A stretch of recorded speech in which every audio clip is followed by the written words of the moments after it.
Moi,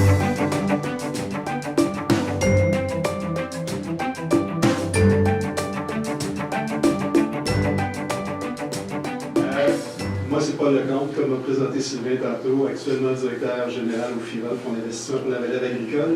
Mais ma présence ici aujourd'hui n'a que peu rapport avec le FIRA. C'est vraiment une demande spéciale qu'on m'a fait de venir parler, étant donné que je suis un peu sorti du monde conventionnel des financiers, de venir parler un peu du métier de conseiller créancier, mais en même temps parler du métier de conseiller financier plus large et des conseillers qui jouent et qui œuvrent autour des producteurs. Donc, Confinance de créancier, c'est vraiment un coup d'œil, un petit peu théorique, mais en même temps avec des relations sur le quotidien et ce qui se passe au niveau de ce beau métier qui est de conseiller les producteurs dans le développement d'entreprise. Donc, la présentation va être assez simple, elle va se passer en 4 morceaux, un petit peu plus académique, comme je dirais en commençant. Donc, qu'est-ce que les organisations, qu'est-ce que les créanciers, qui on retrouve ici au Québec? L'individu, votre conseiller, votre conseillère. Si je parle de conseiller au masculin, excusez-moi pour le genre, ce n'est qu'une... pour faire en sorte que je ne parle pas jusqu'à 6 heures, parce qu'on m'a dit que je ne vais pas jusqu'à 6 heures cet après-midi. Les normes financières. On conseille, on voit tous c'est quoi des projets, mais les normes, dans quel contexte travaillent les créanciers? Souvent, on l'oublie. On travaille beaucoup la relation personnelle, on oublie qu'il y a un cadre quand même assez structuré autour d'eux autres. Un rappel sur les choses que tout le monde pense connaître, puis qu'à un moment donné, oups, on oublie, puis c'est ça qui conditionne une bonne partie de la relation qui se développe.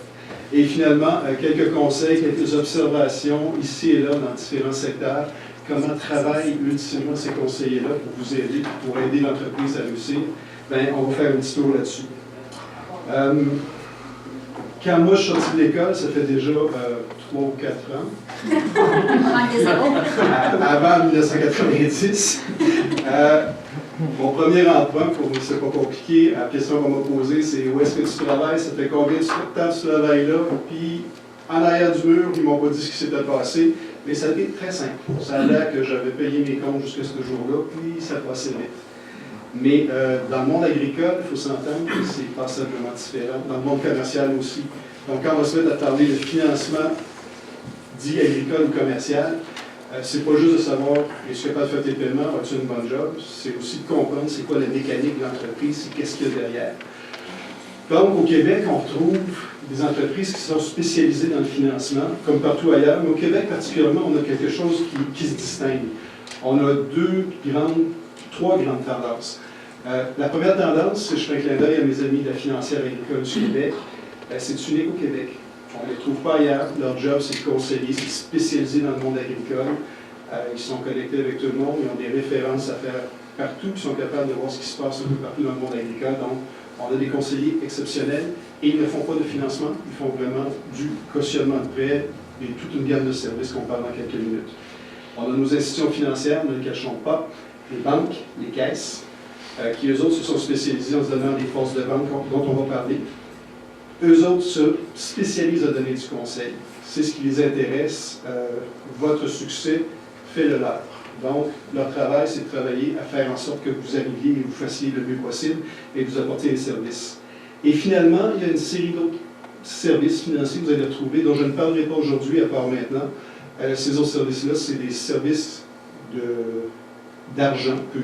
On va parler de prêts concessionnaires, on va parler de prêts très spécialisés, on va parler de montages qui vont sortir des fois de fonds privés ou d'investisseurs privés. Ces gens-là, généralement, n'ont pas nécessairement des conseillers à votre service.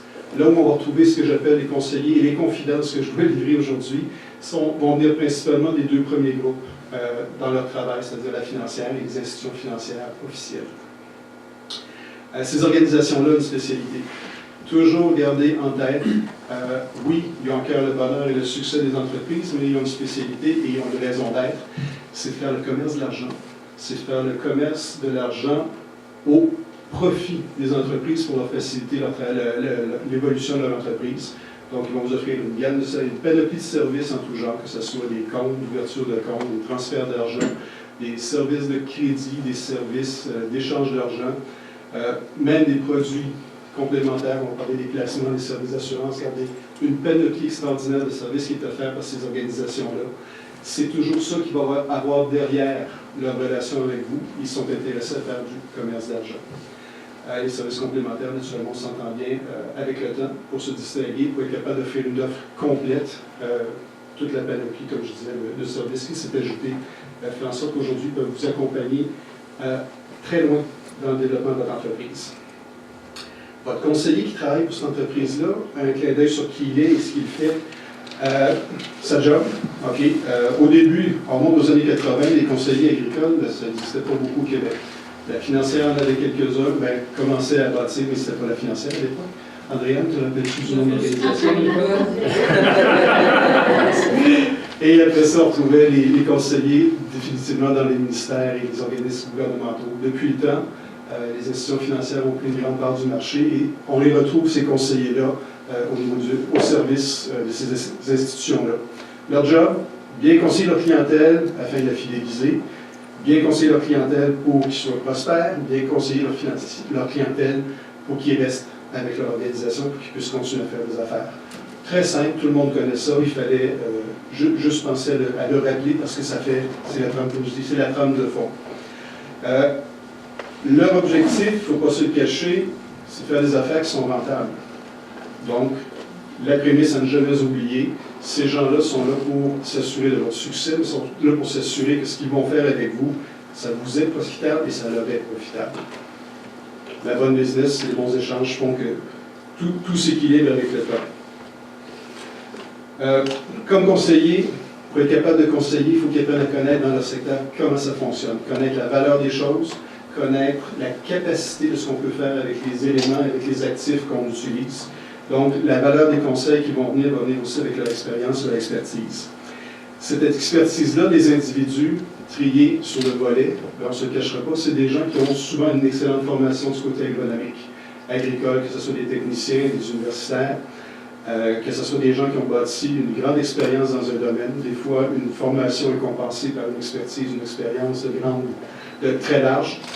Et ultimement, c'est des gens qui ont développé aussi une expérience très précise dans le domaine agricole. Ça prépare ces gens-là qui ont été triés sur le volet pour devenir de très bons conseillers, spécialistes des questions réglementaires, des questions financières agricoles. Comme je vous ai mentionné, on a des bonnes personnes, bien formées, expérimentées, qui ont du talent généralement, parce qu'on s'entend bien que tout métier, pour y rester, ça fait une bonne dose de talent. L'enjeu qu'ils ont, c'est qu'ils travaillent aussi dans un contexte très réglementé. C'est le paradoxe un peu de leur travail. D'un côté, ils doivent techniquement bien vous connaître, bien comprendre dans quoi ils embarquent, et d'un autre côté, ils doivent respecter une série d'obligations, d'exigences qui sont à différents niveaux. Le premier niveau, c'est le niveau réglementaire. Le monde bancaire est un monde excessivement réglementé. Il n'y a pas de flagos, il n'y a pas de niaiserie à faire là-dedans. Il y en a qui vont dire des fois, ah, c'est un conseiller capable de donner des conseils qui vont aller très loin. Le point n'est pas là. Il y a des règles qui doivent être respectées, autant au plan des normes de comment évaluer les dossiers, au plan des normes comment faire le financement, faire les montages financiers. Votre conseiller a des comptes à rendre pour démontrer qu'il respecte une série de mesures et de façons de faire qui est très stricte. Il travaille dans un environnement où la réputation de l'organisation est primordiale. Tantôt, j'écoutais, je pense à vous les jeunes du côté de l'UPA qui conseillaient au niveau financier. La réputation, vous savez ce que c'est. Si on veut garder une clientèle, si on veut faire en sorte que notre clientèle prospère, on doit préserver notre réputation. Donc, on se doit donner des conseils avisés, justes, clairs et adaptés à notre clientèle. Donc, on a des conseillers donc, qui évoluent dans un milieu où on leur demande d'être bons dans ce qu'ils font et d'être capable de respecter une gamme de réglementation et d'encadrement très pointu. Le travail du conseiller, comprendre les besoins des gens qui se présentent devant eux autres. Comme tantôt, je commençais en disant mon premier emploi était simple. Code de crédit, historique de crédit récent, puis emploi. Bien, maintenant, on va parler de spécialistes dans tous les domaines qui vont devoir comprendre la production laitière une journée, la production de bleuets le lendemain, production porcine, garde. Ils ont besoin de connaître tous les types de production, les enjeux qui se présentent, connaître les mouvements cycliques qu'il peut y avoir, savoir c'est quoi les enjeux par rapport au marché, s'il y a un enjeu à savoir comment faire la promotion, autant qu'au plan technique, connaître l'environnement de production, quel type d'actifs sont nécessaires, quelle quantité d'actifs. Ils doivent avoir une très large expertise ou savoir, à défaut d'être capable de mesurer eux-mêmes, comment aller chercher des outils pour pouvoir le mesurer, pour être capable de donner des bons conseils. Leur job, c'est pas compliqué, évaluer votre risque comme emprunteur, le risque de bien réussir ou de réussir dans une norme qui va rendre votre travail agréable, acceptable et que vous allez pouvoir atteindre vos objectifs, et évaluer aussi le risque de l'entreprise financière. Donc, les comptes et la rente que je disais tantôt. Sa job, ça va être ultimement d'analyser des solutions, trouver des solutions et proposer des solutions qui vont vous permettre de réaliser vos projets ou de rester en affaires aussi longtemps que vous voulez l'être. J'avance pas mal sur les normes et les pratiques.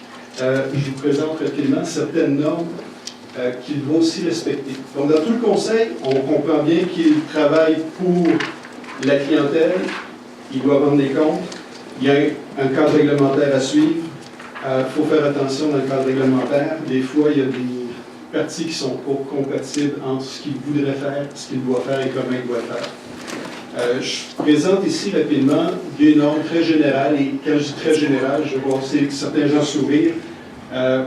Des normes qui ne se disent pas toujours, mais quand on fait le temps, on prend le temps de bâtir un projet, c'est le fun de comprendre comment lui va raisonner de son côté. Ainsi, du financement, j'ai vu des projets se présenter financés sur des horizons de 20 à 25 ans, aussi bien pour des besoins court terme, moyen terme que long terme. On s'entend bien que c'est des structures qui ne tiennent pas la route, pour différentes raisons. Les financements vont être généralement harmonisés avec la durée de vie raisonnable des biens qui sont à financer.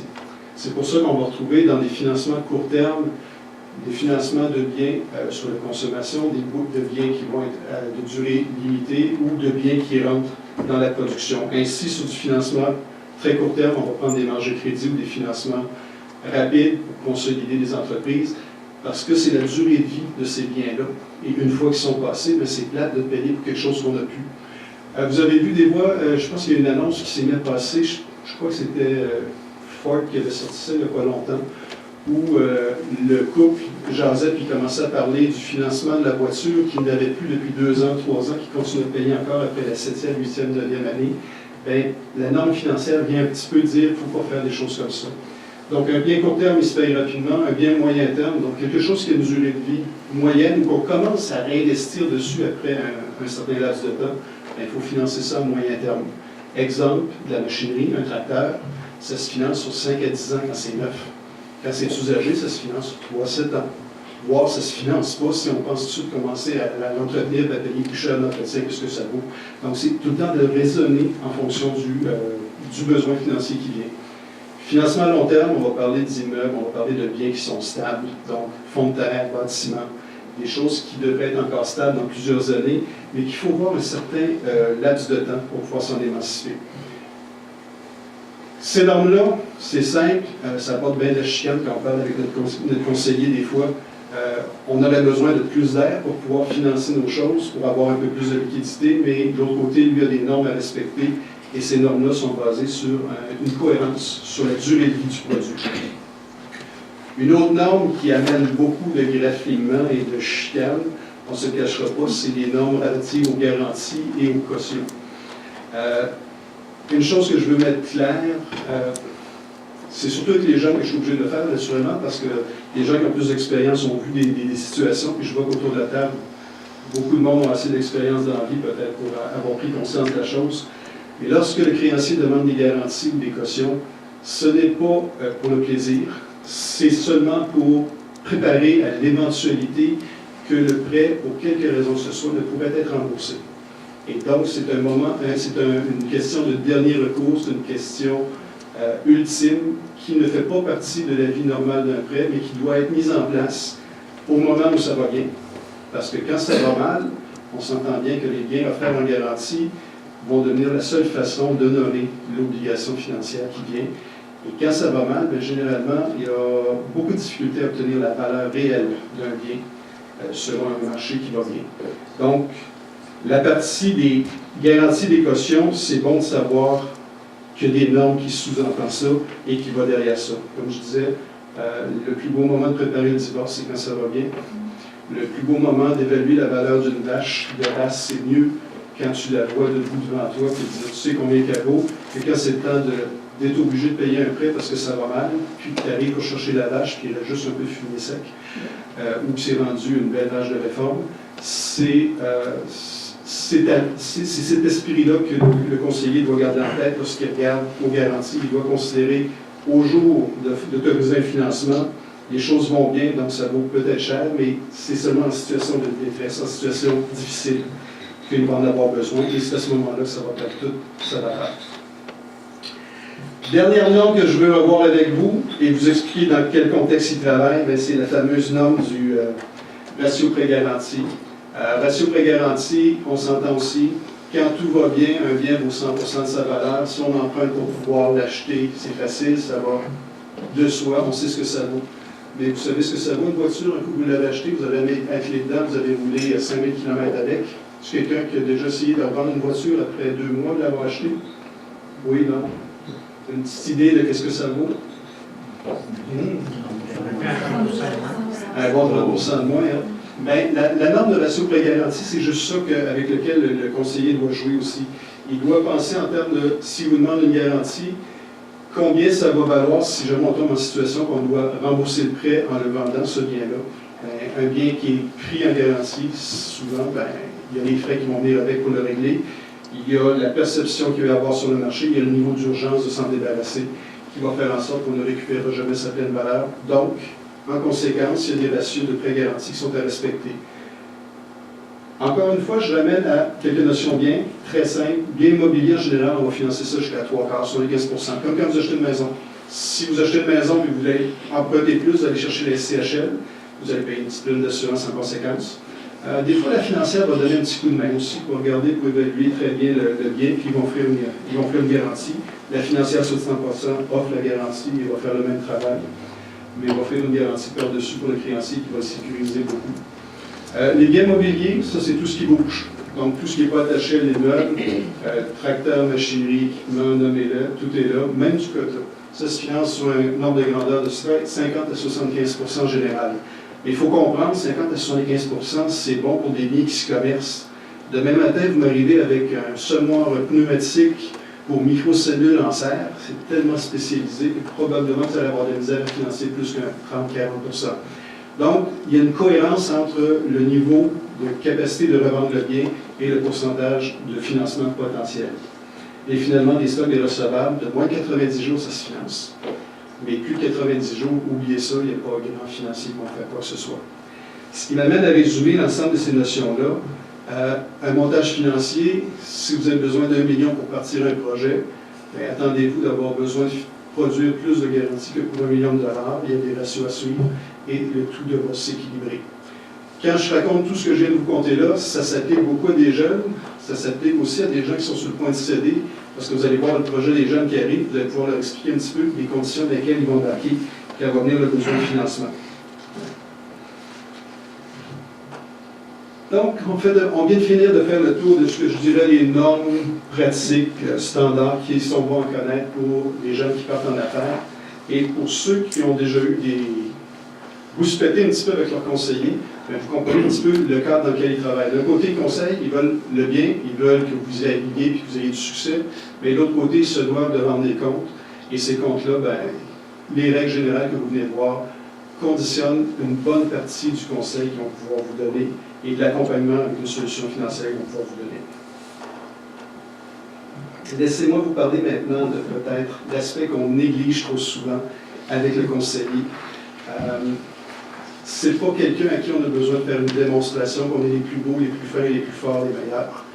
C'est quelqu'un avec qui c'est bon de bâtir une relation de confiance, pour être capable de présenter ce qu'on veut, de présenter notre vision, présenter où est-ce qu'on veut aller, pour aller chercher quelqu'un qui va avoir confiance en notre projet, confiance en nous, et qui va savoir qu'on va livrer la marchandise. Ce que moi j'ai appris dans ma carrière comme créancier, c'est la relation de confiance, ça se passe là. Si vous voulez avoir quelqu'un qui va vous suivre d'un bon moment, avec de bonnes conditions, puis qui va vous suivre d'un moment plus difficile, bâtissez la relation de confiance au premier jour. Ça va faire la différence justement pour faire en sorte d'avoir quelqu'un qui va croire en votre plan d'affaires, qui va croire en vous autres, puis qui va vous aider à arriver à vos résultats. Comment dire, la relation de confiance, ça commence à se développer au jour 1 de la rencontre avec votre créancier. Travailler sur vos valeurs. Les valeurs les plus importantes et que je mettrais en tête de liste, c'est la transparence, l'honnêteté. L'honnêteté, pas juste envers le créancier, envers vous autres-mêmes. Parce qu'à un moment donné, quand vous commencez à négocier des conditions financières et une structure financière, vous faire des accords, c'est aussi difficile à rencontrer qu'essayer de faire accord à quelqu'un quelque chose. Et ultimement, c'est vous qui vivez avec ce que vous allez demander. Si vous demandez les choses correctement, clairement, vous expliquez votre vision, vous êtes transparent, vous êtes intègre dans ce que vous faites autant envers vous autres que la personne en avant de vous autres, probablement vous allez avoir quelqu'un qui va être capable de vous accompagner adéquatement. La préparation avant de rencontrer un créancier, impératif. Si vous êtes en démarrage, dites-le. Si vous êtes en phase de croissance, si vous avez des projets, expliquez votre vision, où est-ce que vous voulez aller.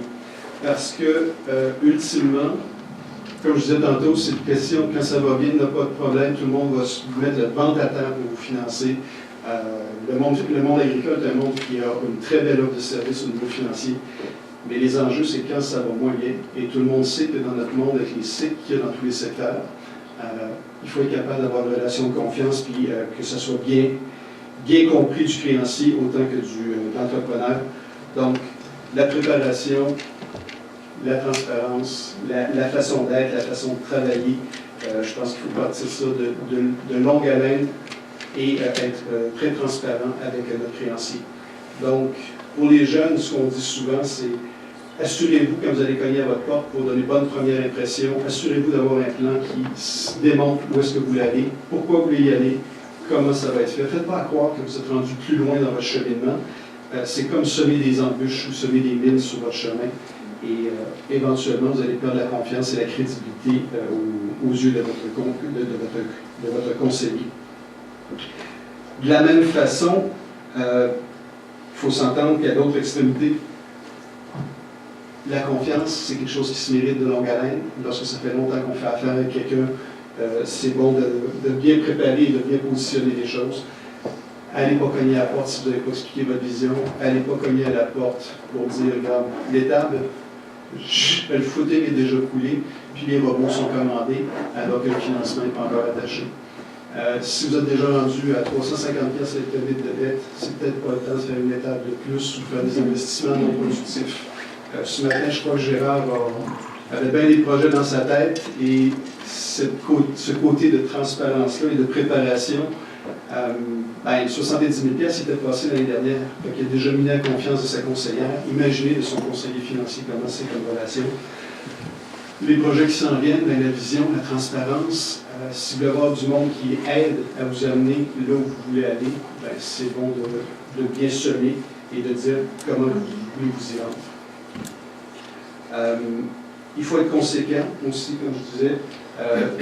On a vu plusieurs exemples, que ce soit un cas ou l'autre. La cohérence entre le projet et la préparation, si je revenais au niveau de la préparation, on a eu un projet qui nous a été présenté il y a quelques années, où un démarrage démontrait qu'il allait partir dans la production de laitue en serre de zéro, et il allait atteindre un chiffre d'affaires de l'ordre de 5 millions de dollars après 2 ans de travail, sans trop questionner quels seraient les problèmes de croissance. Autant au cash flow, autant sur les ressources humaines, autant sur les besoins d'équipement, sans questionner non plus le marché. Au Québec, on est 8 millions. C'est pas compliqué, c'est 3 millions de ventes, 4 millions de ventes, 5 millions de ventes, ça veut juste dire une pomme de laitue par personne dans l'année. Et le plan d'affaires, malheureusement, c'est pas juste de même que ça se prépare. Donc l'improvisation, le niveau de préparation, c'est quelque chose de très, très important ultimement, parce que c'est ce qui va aider votre conseiller à bien vous guider et à vous amener à bon port, comme on disait. À l'autre extrême, on se ramasse à dire que lorsque c'est trop tard, quand on est rendu qu'on évalue 450-500 pièces l'hectolitre, qu'on sait que l'historique n'a jamais réussi à battre 60% de charge de dépense dans le lait, excusez-moi, si vous êtes rendu là et que vous êtes commis envers les fournisseurs et envers tout le monde, même le meilleur des créanciers va avoir de la misère à vous amener sur une piste où ça va être viable un jour. Donc, toujours rester transparent, toujours aider votre créancier à vous suivre, parce que votre créancier, sa spécialité, ne l'oubliez pas, c'est de conseiller dans votre structure financière. Il connaît tout le monde, il est réseauté partout. Il peut vous amener des solutions qui viennent de part et d'autre. Il va pouvoir comparer votre situation à d'autres situations et proposer en conséquence des situations ou des produits qui vont vous amener à bon port. Rappelez-vous, et je le mentionne souvent aux jeunes, rappelez-vous qu'il peut vous aider à vous rendre, mais ce n'est pas lui qui va vous rendre. Vous allez devoir marcher sur votre pouvoir. Ce qu'il va vous offrir, c'est pour vous alléger la tâche, vous la rendre réalisable, et ça va vous autres à livrer. Donc, la transparence envers vous autres, comme je disais tantôt, c'est ce qu'il y a de plus important. Un élément qu'il va avoir besoin pour travailler, votre conseiller, puis pour pouvoir vous aviser, vous aider, c'est de connaître votre plan d'affaires. Pour un jeune, un plan d'affaires, c'est une belle brique, c'est un bel exercice qu'il faut faire souvent. Pour une entreprise qui roule depuis plusieurs années, c'est la discussion qu'il va avoir avec son conseiller, avec son comptable, avec son fiscaliste, avec ses conseillers techniques. Ultimement, c'est de connaître justement c'est quoi la volonté, la vision de l'entreprise, c'est quoi qu'ils veulent faire. Nous autres, dans le monde financier, on aime bien voir un plan d'affaires concret. La raison est fort simple, c'est qu'on sait que les gens ont pris le temps de réfléchir. On le voit, c'est concret, c'est écrit. Puis ça nous donne un outil qui nous permet aussi de valider les hypothèses, de valider si le projet tient la route, s'il s'en va comme il faut dans le bon sens. Donc le plan d'affaires, sans qu'il soit épais de 3 pouces, puis qu'il fasse le tour d'un paquet de choses qui ne sont pas nécessairement utiles au projet même, c'est cette réflexion-là qu'on a besoin de connaître et de partager avec nos gens. Pour les jeunes, la réflexion, souvent, il n'y a pas d'historique, donc on veut voir plus de réflexion. Pour les entreprises plus expérimentées, c'est de voir au moins le projet sur papier, puis avec eux autres, de dire, avez-vous pris le temps de mesurer c'est quoi les impacts, les conséquences. On ne se cachera pas, j'ai déjà vu des belles bâtisses montées avec un beau budget de 400 000 à 500 000 pour faire une belle étable avec un système de traite qui s'en venait, puis ça mettait tout le beau setup bien moderne, bien confortable.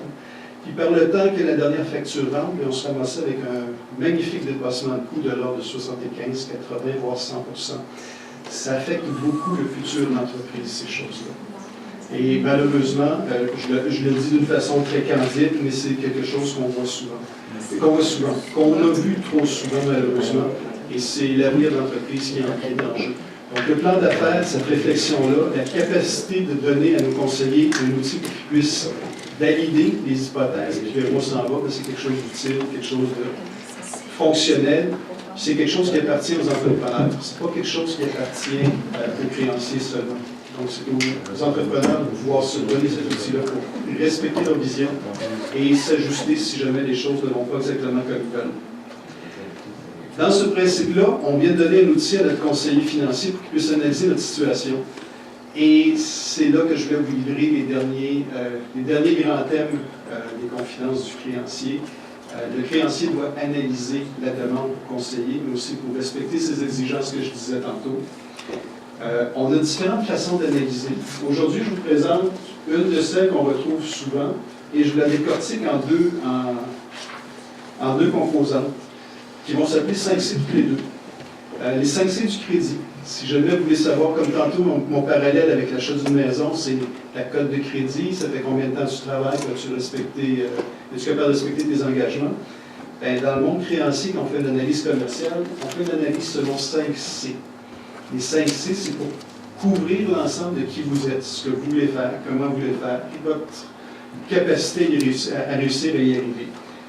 Je vais rapidement, on va voir la capacité de remboursement qui va être primordiale comme considération première. Le caractère, avec qui le créancier fait affaire, donc qui vous êtes comme entrepreneur, les collatéraux nécessaires, les conditions du projet et finalement les capitaux. Je revise rapidement ces 5C-là parce que la prise de décision se fait essentiellement sur ces choses-là et la relation d'affaires qui est développée. La capacité de remboursement, on ne se cachera pas. Vous voulez faire quelque chose, est-ce que ça va se payer? Est-ce qu'il va générer suffisamment d'argent pour pouvoir payer l'engagement financier qui a été fait? Est-ce qu'il y a un retour sur l'investissement? Est-ce que c'est des investissements rentables? Gérard, ce matin, c'était quoi des investissements rentables? OK, c'est bien. Pardon? La cuisine. Mais c'est rentable parce que le couple va mieux après ça, tu n'es plus reposé le matin, tu n'es plus de bonne humeur d'aller travailler. bien que c'est trop belle, si vous voulez travailler sur le stéréo. Mais on ne reviendra pas là-dessus. Donc, la capacité de remboursement, c'est la capacité que va avoir l'entreprise suite aux investissements visés à générer suffisamment d'argent pour faire les paiements. Et moi, je dis toujours, c'est pas juste les paiements qui sont importants, c'est est-ce qu'on est capable d'en vivre encore avec, après, ou si on est juste capable de faire les paiements. Ça fait partie d'un raisonnement qu'il faut rester cohérent et logique dans la façon de voir. Est-ce qu'il y a des marges de sécurité qui sont prévues ou tout le projet est basé sur des rendements où il faut être tout le temps côté sur le fer? Ça fait partie des choses qu'il faut voir, qu'il faut évaluer. Et on se comprend bien comme entrepreneur, des fois on prend des risques. Les créanciers sont capables de prendre aussi des risques en disant il y a une capacité de remboursement qui va se dégager, mais c'est de voir c'est quoi les autres bénéfices qui vont venir avec. C'est important d'évaluer donc la capacité de remboursement et de développer la capacité de dire qu'est-ce qui va être les bénéfices des investissements qui vont être faits ou de la restructuration qui va être faite. Comme je disais, un plan d'affaires ou capacité de remboursement permet à l'analyste d'évaluer certains paramètres. Donc, il va y avoir les validations qui vont se faire, la comparaison avec les autres entreprises et ultimement, de là peut aussi découler des recommandations justement sur des alternatives qui pourraient être suggérées par le conseiller aux entreprises. Le deuxième C, c'est le caractère. Le caractère, c'est l'individu, qui vous êtes. C'est là que je parle de confiance. Le caractère, dans notre monde, on a tendance à avoir différentes façons de l'évaluer. Il y en a qui le font de façon très intuitive. Moi, j'aime bien regarder ça en disant, bon, mon intuition, je vais la baser sur des paramètres assez précis. Donc, quand je rencontre quelqu'un ou j'ai besoin de travailler avec quelqu'un, je cherche à évaluer ses compétences techniques. Est-ce que c'est quelqu'un qui parle bien ou c'est quelqu'un qui parle bien et qui agit bien? La compétence entre la connaissance et le transfert, c'est important. Donc, on doit aussi mesurer ça. Courage entrepreneurial, ça va plus loin que de dire « moi, je suis capable de mettre un employé à porte ». Ça va aussi loin que de dire « est-ce que c'est quelqu'un qui, comme entrepreneur, est capable de prendre des décisions courageuses pour l'entreprise et pour le bien-être de ceux qui y travaillent ». Donc, ça va être au niveau des ressources, ça va être au niveau des investissements, ça va être au niveau de tout ce qu'ils veulent faire. Donc, ça prend quelqu'un qui a un courage entrepreneurial à prendre des décisions et à les assumer. Coopération. Est-ce qu'on a quelqu'un qui est prêt à travailler avec nous comme conseiller? Donc, tantôt, je parlais de la confiance, l'intégrité, la transparence, la capacité de partager sa vision. Est-ce que c'est quelqu'un qui est capable de coopérer avec moi comme conseiller? Si la réponse est oui, ça doit être quelqu'un d'intéressant. Quelqu'un qui vient seulement chercher du financement ou chercher une condition financière, là, on va tomber en mode qu'on va être plus opérationnel et basé juste sur des ratios. Donc, au niveau du caractère, c'est quelque chose qu'on va regarder. La constance. Pour des jeunes qui partent dans leur carrière, c'est pas évident de dire, je suis constant dans ce que je fais. On va mesurer votre résilience, votre capacité de réussite. Pour quelqu'un qui va avoir plus d'expérience, on va regarder est-ce que c'est quelqu'un qui s'accomplit, qui réussit et qui livre la marchandise. Donc, est-ce qu'il est prévisible? Et ça fait partie d'un des éléments qui se regardent. Soit dit en passant, j'ai parlé de code de crédit tantôt. Les fameux Equifax, TransUnion, ces choses-là, aident beaucoup à démontrer si vous avez été constant dans votre carrière au niveau de votre respect de conditions financières et tout. Ça fait partie du caractère constance qui va être évalué. Et finalement, conviction. Bon, on ne se cachera pas, pour être entrepreneur, ça prend de la drive, ça prend de la résilience, il faut vouloir réussir. On travaille beaucoup, nous autres, au FIRA, avec des jeunes qui partent dans leur vie. Je peux vous dire qu'on en élimine beaucoup sur le mot conviction, sur l'aspect conviction de leur caractère, parce qu'on veut avoir des gens qui vont aller jusqu'au bout de ce qu'ils commencent, qui entreprennent, et qui vont être prêts à prendre des décisions correctement et courageuses. On le voit très tôt dans une carrière, les gens qui ont de la conviction, et généralement ceux qui sont encore en carrière après 10 ans, 15 ans, 20 ans, les convictions, ils ont démontré tous les autres. On continue sur les 5 C. Excusez, j'avais oublié le deuxième. Pour nos jeunes qui commencent dans leur vie, caractère, ça se démontre aussi, comme je disais, parce que vous avez accompli. Avez-vous complété votre niveau scolaire ou vous avez arrêté en cours de chemin, vous avez décidé de commencer à travailler. Cette résilience-là, à vouloir compléter et réussir, c'est important. Donc, n'oubliez pas de vous présenter votre CV, qu'est-ce que vous avez accompli. Même si vous avez 19, 20 ans, si ça ne dérange pas, vous avez déjà quelque chose derrière vous, n'oubliez pas de le présenter. Plus tard en carrière, on n'a plus besoin de faire ça, mais c'est un clin d'œil que je voulais faire sans faute à ceux qui commencent dans leur carrière. L'autre C, les conditions, ça vient de l'anglais Material Method. C'est l'ensemble du projet. Sur quoi le projet est structuré, c'est quoi les actifs que vous allez avoir dedans, comment ça va fonctionner. Donc, l'ensemble du plan d'affaires, le projet, dans quel milieu vous allez évoluer, est-ce que c'est sous gestion de l'offre, est-ce que c'est sur le marché, est-ce que vous connaissez vos marchés, est-ce que vous savez dans quoi vous embarquez. Donc, c'est le projet comme tel, ça c'est l'élément clé, on ne se cachera pas, mais pour un créancier, ça vient juste corroborer ses statistiques, ses évaluations, alors que c'est les autres caractères qui ont principalement aidé à bien connaître qui vous étiez. Capitaux, on arrive sur le 4e C du crédit qui va être évalué. Avez-vous assez confiance dans votre projet pour y investir de l'argent ou vous financez ça à 100% et vous rajoutez des garanties qui viennent de mon oncle, ma tante? Okay, les capitaux, l'engagement que vous avez dans votre projet, l'engagement qui peut être sous forme de mise de fonds, qui peut être sous forme de garanties qui vont être ajoutées, qui font partie du projet, ça démontre comment vous croyez ce que vous faites, comment vous voulez vous y engager.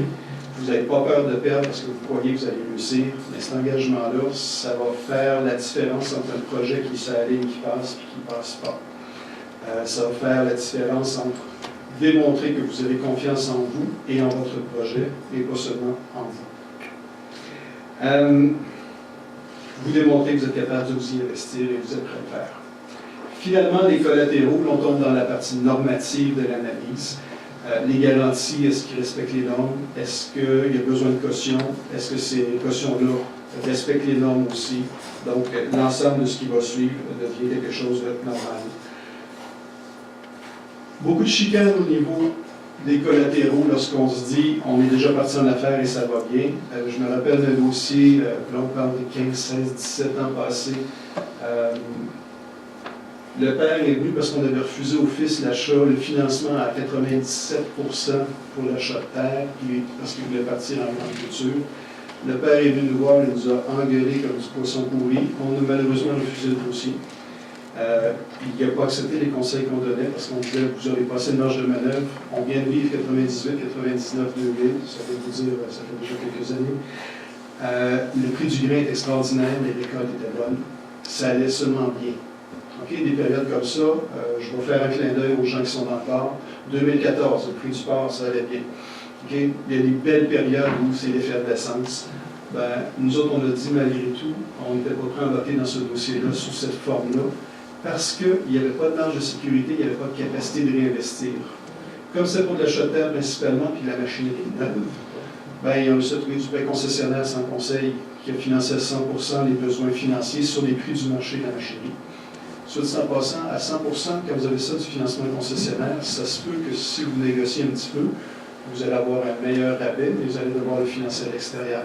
Du financement à 100%, c'est basé sur des prix recommandés par le détaillant. Un clin d'œil au niveau des normes de pratique financière. Notre client, avec son père, est allé financer à 100% tous les besoins. Ils n'ont pas mis d'argent de départ, puis quand ils ont besoin de mettre de l'argent, c'était pour drainer les terres. Je ne sais pas si vous vous rappelez les années 2000, 2001, 2002.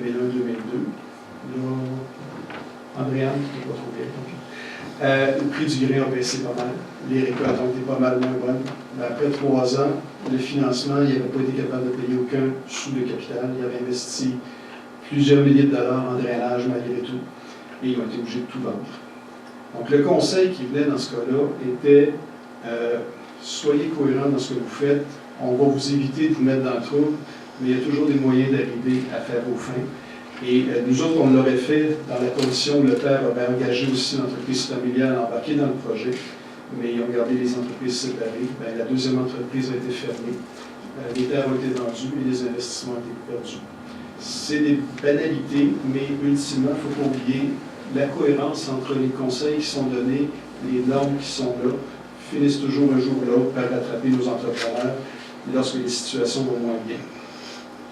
Ce qui m'amène à vous présenter un cocasse petit tableau. Je pense que ça peut se passer d'explication, mais je vais le faire quand même parce que j'aime ça jaser. Quand j'ai fait mon cours en évaluation, certains cours en évaluation, parce que je ne suis pas évaluateur, un des exemples qui nous a été présenté, c'est surprenez-vous pas lorsque vous allez discuter avec les gens, il y a toujours des perspectives à considérer. Et lorsqu'on offre On demande une garantie comme créancier. Généralement, on regarde le bien qui nous est offert comme on le voit. Donc, on pense qu'on est neutre. Soit dit en passant, c'est peut-être audacieux de ma part de dire ça, mais on se croit neutre et on l'espère. Mais quand on demande à quelqu'un et que c'est nous autres qui offrent un bien, notre bien garanti, ça vaut pas mal plus cher que ce que les gens nous disent que ça vaut. Hein? Quand l'acheteur veut l'acheter, ce produit-là, ou cette terre-là, ou cette ferme-là, à Saint-Hyacinthe de ce temps-ci, on m'a dit que c'était vendu des terres au-dessus de 50 000 $ l'hectare. 50 000 $ l'hectare, les vendeurs, ils se disent, je veux avoir aussi cher que mon voisin. Mais pour l'acheteur, payer au-dessus de 20 000 $ l'hectare, c'est quand même un bon chemin. Pour faire du grain, c'est déjà plus que ce que ça vaut ou que ça peut rapporter. Mais pour l'acheteur, généralement, on va chercher à payer le moins cher possible parce que c'est ce qui est comme obligation qui va venir avec. Ultimement, l'évaluateur indépendant regarde tout ça, il décompose ça, on ne se le cachera pas. C'est désastreux quand il passe, puis il nous donne une évaluation parce qu'il est basé sur des faits seulement. Sur les faits, il va chercher des comparables, ou il va chercher une valeur au revenu qui n'est pas nécessairement toujours intéressante à voir. Et celui qu'on ne peut jamais voir dans le dossier, c'est l'évaluateur municipal, parce que, peu importe le bien que vous avez, c'est un château, puis ça va plaire au maire, parce que les taxes vont être plus intéressantes. Ceci dit, ce n'était qu'un clin d'œil. La chicane que je veux parler là-dedans, c'est dans tout ce qu'on va parler, lorsqu'on va se mettre à parler d'évaluation, que ce soit au niveau de la capacité de remboursement, que ce soit au niveau des biens qui sont offerts. Il y a deux côtés de la médaille, et c'est tout le temps une question de perception. La perception du conseiller, c'est de ça, que ça respecte à la fois les règles et que ça vous aide à arriver à vos fins. Votre perception, c'est souvent, c'est de dire, moi, ça doit m'aider à réaliser ce que je veux, avec toute l'émotion qui vient avec. Donc, votre conseiller va regarder la qualité de votre projet, va regarder à vous amener au bon port le mieux possible, en fonction de vos objectifs.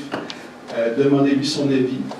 C'est quelqu'un qui va pouvoir comparer votre situation à d'autres, qui va pouvoir vous amener des pistes de solutions, vous amener des réflexions pour pouvoir remettre en question votre projet et l'amener justement au bon endroit pour qu'il se réalise. Ça va être celui qui va vous aider comme partenaire avant toute chose. Si vous pouvez développer une bonne relation de partenariat, ça va être mieux pour vous, croyez-moi, parce que c'est souvent la solution à bien des problématiques. Et ultimement, comme on dit, si vous en faites un partenaire, assurez-vous aussi que vous êtes son partenaire, soyez crédible pour lui comme pour vous autres, restez transparent, et ça vaut pour les deux côtés de la médaille, le vôtre comme le leur. Comme j'ai dit tantôt, je ramène et je le résume, c'est un spécialiste des solutions financières avec un réseau, avec des connaissances vastes. Allez chercher toute l'information qu'il faut, mais rappelez-vous que le conseil que vous pouvez garder de lui, c'est d'aller chercher une solution financière et un conseil avisé pour vous. Une chose que je ramène et que je vais ramener encore très longtemps, allez chercher des solutions adaptées à vos besoins. La question de négocier un taux, si vous pensez que c'est juste le taux qui est la solution à vos besoins, n'oubliez pas que dans le bleuet, on va parler de besoins financiers qui sont plus criants en début de saison, parce que rendu à l'automne, l'argent rentre, normalement. Dans le lait, l'argent est régularisé au travers de l'année, donc les conditions sont moins dérangeantes, mais c'est d'avoir assez de capacité pour pouvoir répondre à nos besoins, c'est d'être capable d'avoir une solution, structure financière qui tient la route et qui est équilibrée. Négocier les conditions qui viennent avec le prêt et le financement et le taux viendra bien, assez vite, de bonne façon. Favoriser la relation d'affaires, ça va être la solution pour les mauvaises périodes. Et pour les bonnes périodes, ça va être aussi la solution pour aller chercher des conseils qui vont vous faire avancer encore plus rapidement. Donc, le dernier petit point que je vous présentais, une des choses que les créanciers ont bien de la misère et qui mine beaucoup la confiance, c'est lorsqu'on leur demande combien on veut et quand on le veut, sans penser à tout l'environnement qu'ils peuvent vous offrir parce qu'ils ont développé l'expertise pour vous accompagner. Développer, comme je dis, la relation de confiance, c'est pour votre bien, c'est pour le leur, et mutuellement, généralement, ça va faire aller les choses beaucoup plus loin. J'espère que j'ai démystifié quelques éléments de la relation avec votre créancier. Merci beaucoup à tous.